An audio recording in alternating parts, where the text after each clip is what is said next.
What's up, everybody? This is my review of Transformers crossover Marvel Ghost Rider.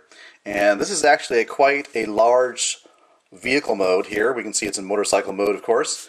And just to illustrate that, if we measure lengthwise, it measures 8 inches long. And as far as height, at the highest point, it measures over 4.5 inches. So really large, really big motorcycle mode. And as you can see here, the wheels do work, so it does roll quite nicely. You do have some articulation here at the front, like so. As you can see here, we've got the handlebars, and they actually articulate. And let's just take a look at the motorcycle mode in 360 here. You can see here it's got this chain, which of course is made out of plastic, and this chain wraps around pretty much however you want to. It's flexible plastic, and this chain becomes, of course, the weapon for robot mode.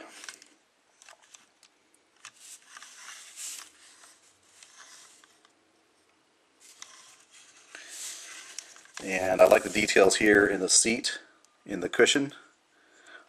And just lots of nice detail throughout the figure. And what I also really like about the figure, or the vehicle mode, is you have this really translucent orange plastic. You can see here in the wheel, as well as at the rear as well.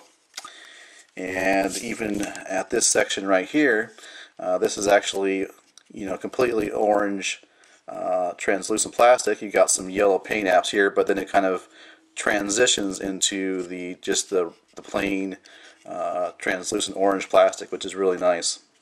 So really nicely detailed, and looks good from this side, as you can see. Now obviously there are robot parts pretty easily identified. If you take a look here, underneath here you got the waist and the legs, of course, and the most obvious part here is the head. You can see right there, it's poking out there, but it pretty much is well hidden by this front end here, so that's nice. So on to the transformation into robot mode. Very simple. First thing you want to do is you want to pull out the chain here. Let's pull that out so you can just, as you can see, it just inserts into that hole there. And unwrap this and take this out and set this to the side. So first thing I do, I just grab onto here, pull this out, and then pull down the waist and the legs, rotate them around, and you can see it's kind of off center right now, so you kind of just want to adjust that. It's on a slider, so you've got everything lined up and looking nice there for the torso and the waist. You want to take the legs, separate them, pull them apart like that, and then as you can see here, you want to pull this this black piece of plastic here, and that will form the feet. You want to take this, kind of pull this down like that. Sorry about that. The head here, you can see, is kind of on a slider. You want to just pull that to the left, and then you have the head there.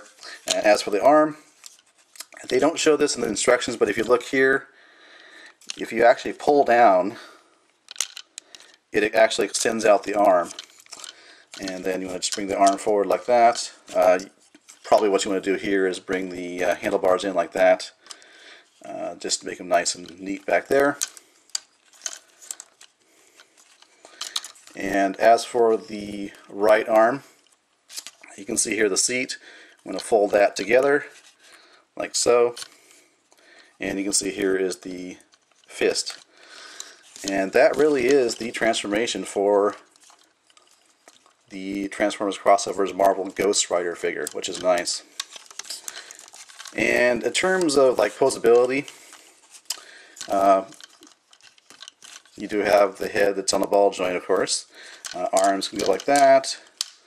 Can't really go out to the side much because you end up clashing with this plastic here.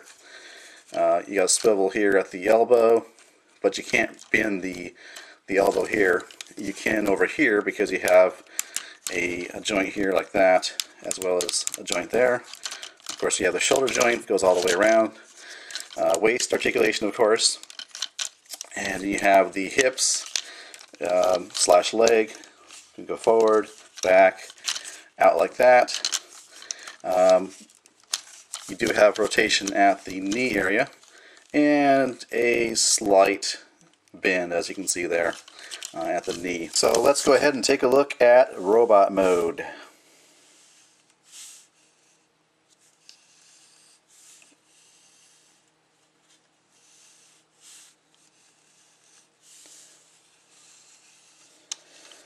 Starting with the head sculpt, you can see that the face is painted with a silver metallic paint. The actual head is constructed of translucent orange plastic. It has some yellow here at the base of the skull, which fades into the normal or the natural orange translucent plastic. Really nice. I do like the torso area with the eyes here, really looking good. I like the shoulder spikes or fins here, which is really nice on the shoulder. You can see here we've got the other shoulder here with this, what was the front of the bike, or the front area of the bike, which is really nice. And looking here on the right arm, you got some more fins or spikes there. And I love the kneecaps. As you can see, they're skulls, which is really nice. And I like the way that the leg looks from the side here. As you can see, you've got the really, bulky looking thigh with the flame effect here and the pipes going down the side, which is really nice. Now, as far as the weapon does plug into the right fist. You simply insert it into the hole there, and you have yourself a mace or a flail type of weapon. But there is a gimmick for the left arm. You can see there is a keyhole there, and it corresponds to this. You insert it in there, and it's not very dramatic, but you can see there actually are spikes here. Now when you insert the key into the hole there, out come the spikes, as you can see right there. So that's kind of a cool feature. Maybe you can see it better here like that. So let's go ahead and take a look at some size comparisons with some other Transformers.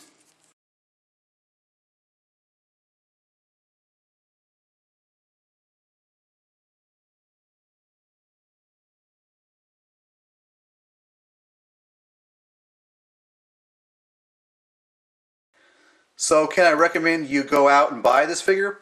Well, if you are a Ghost Rider fan and you are a Transformers fan, I think it's a no-brainer. You definitely should go out and pick up this figure. Now, myself, I was lucky enough to get this figure for 50% off, half off the normal retail price, which is normally $14 to $15 retail. I still think for around that price, for around retail price, I still think this is a great figure, even if you pay close to or full retail price, because you're getting a lot of plastic. And if I'm not mistaken, the Ghost Rider Transformer crossover figure is one of the bigger ones, both in the Marvel line and also in the Star Wars line. So I really think you're getting a lot of plastic, if you will, for your dollar. And there is a lot of nice details, like I mentioned before, in this figure. The head sculpt's great. In robot mode, you can see definitely some nice details with the torso area, the legs, and as you saw in the intro to the review, you can fit the actual Marvel Legends Ghost Rider figure on the motorcycle mode, which I think is pretty cool. You could also put some other Marvel Legends figures on there as well, so really cool there.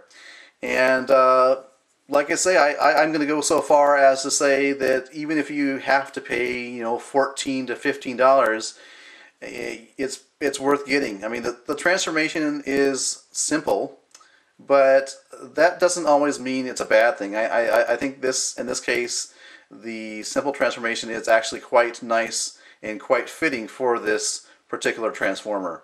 And it makes a great toy for a kid. You know, if you have a kid that's into Ghost Rider and Transformers, or one or the other, I think that kid is going to love this Transformer because the transformation is actually pretty easy. Alright, well, thanks for watching. You've been watching a review of Marvel Transformers Crossovers Ghost Rider.